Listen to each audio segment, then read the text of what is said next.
আসসালামু আলাইকুম। বাংলা চাকরি প্রস্তুতির নতুন একটি ক্লাস টেস্টে আপনাকে স্বাগত। আজকের ক্লাস টেস্টের টপিক পত্রিকা ও সাময়িকী। আপনি যদি একজন চাকরি প্রার্থী হয়ে থাকেন তাহলে খাতা কলম নিয়ে 25 মার্কের ক্লাস টেস্টে অংশগ্রহণ করুন এবং ভিডিওর শেষে কমেন্টে লিখুন আপনি কতটি প্রশ্নের সঠিক উত্তর করতে পেরেছেন। চলুন ক্লাস টেস্টটি শুরু করা যাক।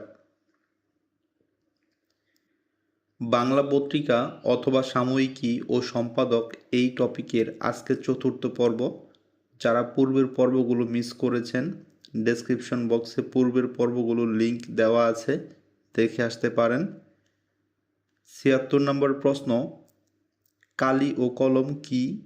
অপশনগুলো হলো উপন্যাস, কাব্যগ্রন্থ, পত্রিকা এবং প্রবন্ধ। কালি ও কলম কি? প্রশ্নটির সঠিক উত্তর হবে কালি ও কলম হচ্ছে পত্রিকা। ৭৭ নম্বর প্রশ্ন, কোহিনূর পত্রিকাটির সম্পাদনা করেন কে? অপশনগুলো হলো এস ওয়াজেদ আলী, মোহাম্মদ আব্দুল হাই, মাহবুবুল আলম এবং মোহাম্মদ ইয়াকুব আলী চৌধুরী। কোহিনূর পত্রিকাটি সম্পাদনা করেন মোহাম্মদ ইয়াকুব আলী চৌধুরী। ৭৮ নম্বর প্রশ্ন, নারী সমাজের উন্নতির জন্য নারী শক্তি নামে পত্রিকাটির প্রকাশক কে ছিলেন? অপশনগুলো হলো বেগম রোকেয়া সাখাওয়াত হোসেন, বেগম শামসুন্নাহার মাহমুদ, কবি সুফিয়া কামাল এবং ডাক্তার লুৎফর রহমান। নারী সমাজের উন্নতির জন্য নারী শক্তি নামে পত্রিকাটির প্রকাশক ছিলেন ডাক্তার লুৎফর রহমান। ৭৯ নম্বর প্রশ্ন, থিয়েটার পত্রিকার সম্পাদক কে? অপশনগুলো হলো সারা জাকের, রামেন্দ্র মজুমদার, আবদুল্লাহ আল মামুন এবং আসাদুজ্জামান নূর। থিয়েটার পত্রিকাটি সম্পাদনা করেন রামেন্দ্র মজুমদার। ৮০ নম্বর প্রশ্ন, দেশবার্তা নামক বাংলা পত্রিকা কোথায় প্রকাশিত হয়? অপশনগুলো হলো টেক্সাসে, আবুধাবিতে, লন্ডনে এবং মালয়েশিয়াতে। দেশবার্তা নামক বাংলা পত্রিকা কোথায় প্রকাশিত হয়? প্রশ্নটির সঠিক উত্তর হবে লন্ডনে। ৮১ নম্বর প্রশ্ন, ঢাকা থেকে প্রকাশিত প্রথম বাংলা সংবাদপত্র কোনটি? অপশনগুলো হলো সংবাদ, ঢাকা প্রকাশ, আজকের কাগজ এবং ইত্তেফাক। ঢাকা থেকে প্রকাশিত প্রথম বাংলা সংবাদপত্রটি হচ্ছে ঢাকা প্রকাশ। ৮২ নম্বর প্রশ্ন, বাংলা ভাষায় প্রথম দৈনিক সংবাদপত্র কোনটি? অপশনগুলো হলো সমাচার দর্পণ, সংবাদ প্রভাকর, দিগদর্শন এবং বেঙ্গল গেজেট। বাংলা ভাষায় প্রথম দৈনিক সংবাদপত্রটি হচ্ছে সংবাদ প্রভাকর। ৮৩ নম্বর প্রশ্ন, বাংলা একাডেমি থেকে প্রকাশিত ষান্মাসিক পত্রিকা কোনটি? অপশনগুলো হলো বাংলা জার্নাল, কিশোর জার্নাল, উত্তরাধিকার এবং ধানশালিকের দেশ। বাংলা একাডেমি থেকে প্রকাশিত ষান্মাসিক পত্রিকাটি হলো বাংলা জার্নাল। ৮৪ নম্বর প্রশ্ন, কোনটি শেখ আব্দুর রহিম সম্পাদিত পত্রিকা? অপশনগুলো হলো মুসলিম ভারত, মুসলিম প্রতিভা, লহরী এবং মিহির। শেখ আব্দুর রহিম সম্পাদিত পত্রিকাটি হলো মিহির। ৮৫ নম্বর প্রশ্ন, মুসলমান সম্পাদিত প্রথম সংবাদপত্র কোনটি? অপশনগুলো হলো বাংলার গেজেট, সমাচার সভা রাজেন্দ্র, লহরী এবং সুধা। মুসলমান সম্পাদিত প্রথম সংবাদপত্রটি হল সমাচার সভা রাজেন্দ্র। ৮৬ নম্বর প্রশ্ন, ঢাকা বিশ্ববিদ্যালয়ের জগন্নাথ হলে থাকা অবস্থায় বুদ্ধদেব বসু যে পত্রিকা সম্পাদনা করতেন তার নাম কি? অপশনগুলো হলো অবধূত, সমকাল, শতদল এবং বাসন্তিকা। ঢাকা বিশ্ববিদ্যালয়ের জগন্নাথ হলে থাকা অবস্থায় বুদ্ধদেব বসু যে পত্রিকা সম্পাদনা করতেন তার নাম বাসন্তিকা। ৮৭ নম্বর প্রশ্ন, উত্থান পর্ব পত্রিকাটির সম্পাদক কে?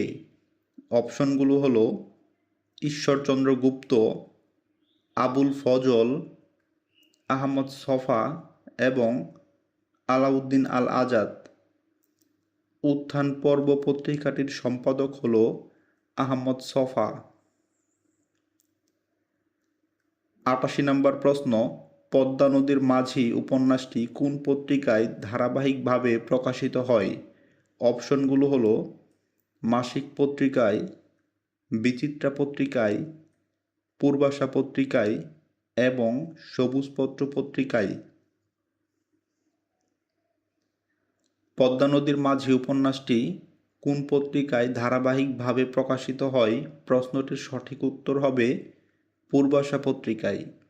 অর্থাৎ পূর্বাশা পত্রিকায় পদ্মা নদীর মাঝি উপন্যাসটি ধারাবাহিকভাবে প্রকাশিত হয়। ৮৯ নম্বর প্রশ্ন, সংবাদ প্রভাকর প্রথমে কেমন পত্রিকা ছিল? অপশনগুলো হলো মাসিক পত্রিকা, দৈনিক পত্রিকা, ত্রৈমাসিক পত্রিকা এবং সাপ্তাহিক পত্রিকা। সংবাদ প্রভাকর প্রথমে সাপ্তাহিক পত্রিকা ছিল। ৯০ নম্বর প্রশ্ন, এস ওয়াজেদ আলী প্রকাশিত বাংলা মাসিক পত্রিকার নাম কি? অপশনগুলো হলো গুলিস্তা, গুলিস্তান, গুলদাস্তা এবং সবুজপত্র। এস ওয়াজেদ আলী প্রকাশিত বাংলা মাসিক পত্রিকার নাম গুলিস্তা। ৯১ নম্বর প্রশ্ন, বেগম রোকেয়া সাখাওয়াতের প্রথম লেখা কোন পত্রিকায় প্রকাশিত হয়? অপশনগুলো হলো সওগাত পত্রিকায়, সমকাল পত্রিকায়, নবনূর পত্রিকায় এবং মুহাম্মদী পত্রিকায়। বেগম রোকেয়া সাখাওয়াতের প্রথম লেখা নবনূর পত্রিকায় প্রকাশিত হয়। ৯২ নম্বর প্রশ্ন, ক্রান্তি পত্রিকার সম্পাদক কে? অপশনগুলো হলো নীলমণি হালদার, প্রেমেন্দ্র মিত্র, রণেশ দাশগুপ্ত এবং রফিক আজাদ। ক্রান্তি পত্রিকার সম্পাদক কে? প্রশ্নটির সঠিক উত্তর হবে রণেশ দাশগুপ্ত। ৯৩ নম্বর প্রশ্ন, ঢাকার প্রগতি লেখক শিল্পী সংঘ এর মুখপত্র ছিল কোন পত্রিকা? অপশনগুলো হলো সবুজপত্র পত্রিকা, ক্রান্তি পত্রিকা, বিজলি পত্রিকা এবং কাফেলা পত্রিকা। ঢাকার প্রগতি লেখক শিল্পী সংঘ এর মুখপত্র ছিল ক্রান্তি পত্রিকা।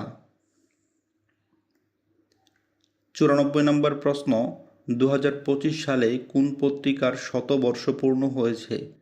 অপশনগুলো হলো ধূমকেতু, ক্রান্তি, বিজলি এবং লাঙল পত্রিকা।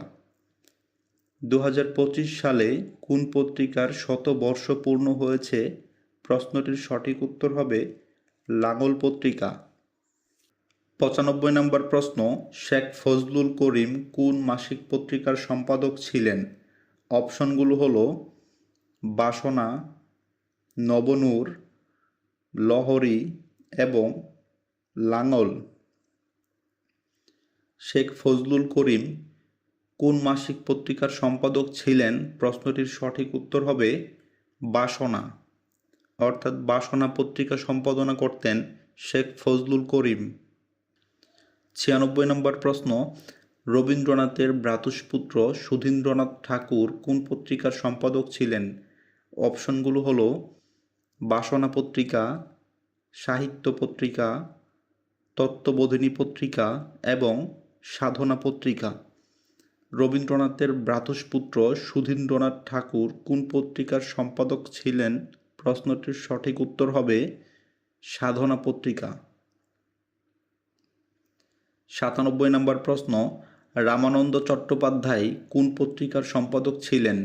অপশনগুলো হলো কালি কলম, সাহিত্য, সুধাকর পত্রিকা এবং প্রবাসী পত্রিকা। রামানন্দ চট্টোপাধ্যায় কোন পত্রিকার সম্পাদক ছিলেন? প্রশ্নটির সঠিক উত্তর হবে প্রবাসী পত্রিকা। ৯৮ নম্বর প্রশ্ন, হিতকরী পত্রিকার সম্পাদক কে ছিলেন? অপশনগুলো হলো গঙ্গাকিশোর ভট্টাচার্য, মীর মশাররফ হোসেন, ঈশ্বরচন্দ্র গুপ্ত এবং মোজাম্মেল হক। হিতকরী পত্রিকার সম্পাদক ছিলেন মীর মশাররফ হোসেন। ৯৯ নম্বর প্রশ্ন, এনকোয়েরার পত্রিকার সম্পাদক ছিলেন কে? অপশনগুলো হলো কৃষ্ণচন্দ্র মজুমদার, মীর মশাররফ হোসেন, কৃষ্ণমোহন মজুমদার এবং হুমায়ুন কবির। এনকোয়েরার পত্রিকার সম্পাদক ছিলেন কৃষ্ণমোহন মজুমদার। ১০০ নম্বর প্রশ্ন, রবি ঠাকুরের প্রথম কবিতা ভারত ভূমি যে পত্রিকায় প্রকাশিত হয় তার নাম কি? অপশনগুলো হলো প্রতিবিম্ব, গ্রামবার্তা, জ্ঞানাঙ্কুর এবং বঙ্গদর্শন। রবি ঠাকুরের প্রথম কবিতা ভারত ভূমি যে পত্রিকায় প্রকাশিত হয় তার নাম বঙ্গদর্শন পত্রিকা। আজকের পর্বটি এই পর্যন্তই। আপনাকে অসংখ্য ধন্যবাদ সম্পূর্ণ ক্লাস টেস্টে অংশগ্রহণ করার জন্য। আপনি কতটি প্রশ্নের সঠিক উত্তর করতে পেরেছেন তা অবশ্যই কমেন্টে লিখুন। চাকরির প্রস্তুতি বিষয়ক যে কোনো ভিডিও সবার আগে পেতে একে স্যার জবস একাডেমি এই চ্যানেলটি সাবস্ক্রাইব করুন। পরবর্তী ক্লাস টেস্টের আমন্ত্রণ জানিয়ে এখানে শেষ করছি। আসসালামু আলাইকুম।